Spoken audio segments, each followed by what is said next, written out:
कांग्रेस के मंत्रियों की तरह बीजेपी के मंत्रियों ने भी जब पावर बढ़ाने की मांग की तो सीएम नायब सिंह सैनी ने बड़ा झटका दे दिया है। जी हां, हरियाणा में कर्मचारियों के ट्रांसफर का हक मांगने वाले मंत्रियों को सीएम नायब सिंह सैनी ने बड़ा झटका दिया है। सीएम ने कहा, हमारे तो सारे ट्रांसफर ऑनलाइन होते हैं, उसमें कैसे किसी को पावर देंगे। अगर किसी को ट्रांसफर कराना है तो ऑनलाइन अप्लाई करना चाहिए। फिर भी किसी को दिक्कत है तो डीसी के नेतृत्व में कमेटी बनी है, वहां पर कर्मचारी अपने ट्रांसफर की अर्जी दे सकता है, जहां उसकी समस्या दूर की जाएगी। बता दें कि ग्रुप बी तक के ट्रांसफर की पावर को लेकर मंत्री सीएम नायब सिंह सैनी से मिले थे।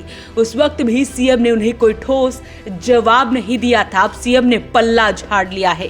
प्रदेश सरकार में 11 कैबिनेट और 2 राज्य मंत्री हैं। प्रदेश में तीसरी बार बड़े मैंडेट के साथ हरियाणा प्रदेश के लोगों ने भारतीय जनता पार्टी की सरकार आदरणीय नरेंद्र मोदी जी के तत्वाधान में नॉन स्टॉप बनाई है और तीव्र गति से हरियाणा प्रदेश के विकास को लेकर के सभी डीसी, सभी एसपी, क्योंकि हम सब की जवाबदेही है, हमारी जनता के प्रति जवाबदेही है।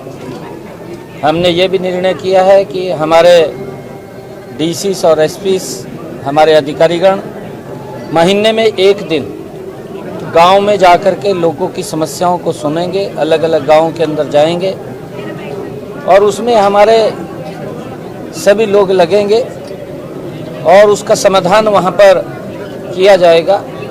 ये भी निर्णय हमने किया है और विकास की गति तेज हो, लोगों की अपेक्षाओं के ऊपर गति से सरकार उतरे, उसको लेकर के हमने अधिकारियों से बैठक बुला करके वो पूरा चर्चा के लिए कहा है। सर, एक बड़ा महत्वपूर्ण सवाल है। कल राजवीर फल्टिया जो विधायक है, 4 घंटे पुलिस ने पूछताछ की।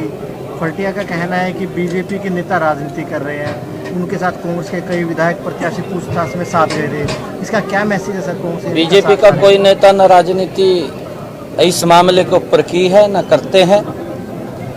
इस मामले के ऊपर कांग्रेस के ही नेता राजनीति करते हैं।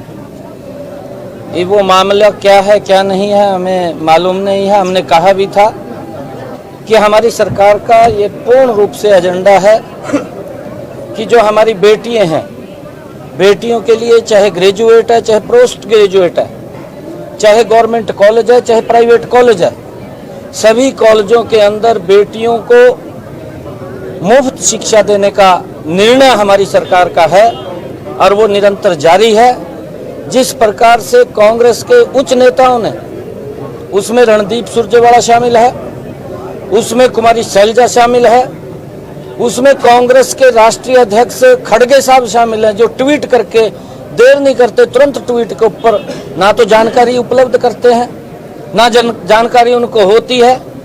वो तो एकदम लोगों के अंदर इस प्रकार का वातावरण खड़ा करने की कोशिश करते हैं कि सरकार ने पता नहीं किसको क्या उसके ऊपर आरोप लगाए हैं। परंतु हम ये कहना चाहते हैं कि कांग्रेस के ही नेता राजनीति करते हैं। सोच समझ करके उन्होंने, ये नहीं है कि जब मर्जी उठे ट्वीट कर दिया। कम से कम कोई तथ्य है, कोई बात आई है, उसकी जानकारी लेनी चाहिए, क्या विषय है क्या नहीं है।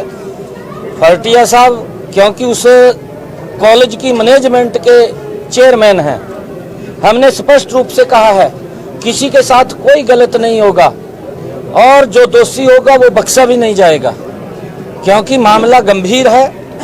एक दलित बेटी ने वहां पर आत्महत्या की है, उसका सुसाइड नोट है, उसकी जांच चल रही है। जांच में अगर उसको बुलाया गया है तो उसको उसके बारे में सहयोग करना चाहिए, ये नहीं है उसके ऊपर राजनीति करनी चाहिए। क्योंकि फल्टिया साहब ने ही मीडिया के सामने कहा था कि हम सीबीआई जांच कराते हैं। भाई सीबीआई की भी जांच हो जाएगी, परंतु हमारी एजेंसियां भी है हरियाणा की, पहले वो एजेंसियां भी चेक करेंगी। अगर आपको लगता है कि आपके साथ अन्याय हो रहा है तो सीबीआई की भी जांच करा देंगे, कोई ऐसा विषय नहीं है। परंतु हमारी एजेंसियां हैं और वो एजेंसियां हमारी जांच करने में पूरा वो उन्होंने सहयोग करना चाहिए, उन एजेंसियों का हमारी, वो करेंगे। परंतु इस प्रकार का झूठ का वातावरण नहीं फैलाना चाहिए। कांग्रेस पार्टी हमेशा दलित विरोधी रही है और किस प्रकार से उन्होंने आवेश में आकर के सुरजेवाला साहब शैलजा कुमारी शैलजा और इनके जो खड़गे साहब हैं, किस प्रकार से आवेश में आकर के उन्होंने ट्वीट के ऊपर ट्वीट किया है, सरकार को बदनाम करने की कोशिश की है। परंतु सरकार ट्रांसपेरेंसी से काम करेगी, कोई किसी से किसी के उस दबाव में नहीं आएगी। जो भी कोई दोषी है उसके खिलाफ कार्रवाई होगी। सीएम साहब, अपराधियों और गैंगस्टरों के खिलाफ कार्रवाई करने के लिए आपने हरियाणा पुलिस को फ्री हैंड दिया है और पिछले दिनों कई बड़ी कार्रवाई भी हुई है, तो क्या कहना चाहेंगे ऐसे में जो अपराधियों के खिलाफ हरियाणा में कार्रवाई की जा रही है? नहीं, देखिए, अपराधियों का कोई स्थान नहीं है, अपराधी की कोई जात भी नहीं होती है। अपराधी अपराधी है, अपराधी के खिलाफ सख्त कार्रवाई हो। हमने कहा है कि किसी भी व्यक्ति को, क्योंकि हर व्यक्ति को इस भूमि के ऊपर वो खुशी से रहे और वो बिना भय के रहे, ये हमारी सरकार की जिम्मेवारी है।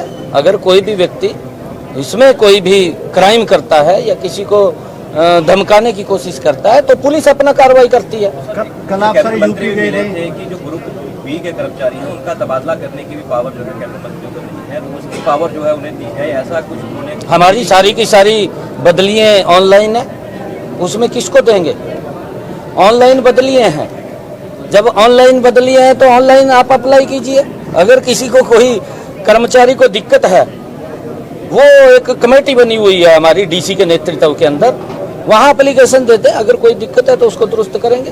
ऐसा नहीं है कुछ भी। आपको बता दें कि राज्य में मंत्रियों को ट्रांसफर के मामले में कोई अधिकार नहीं है, सारे ट्रांसफर सीएम ऑफिस से होते हैं। ये सारा काम मुख्यमंत्री ऑफिस में नियुक्त OSD लेवल का HCS अधिकारी देखता है।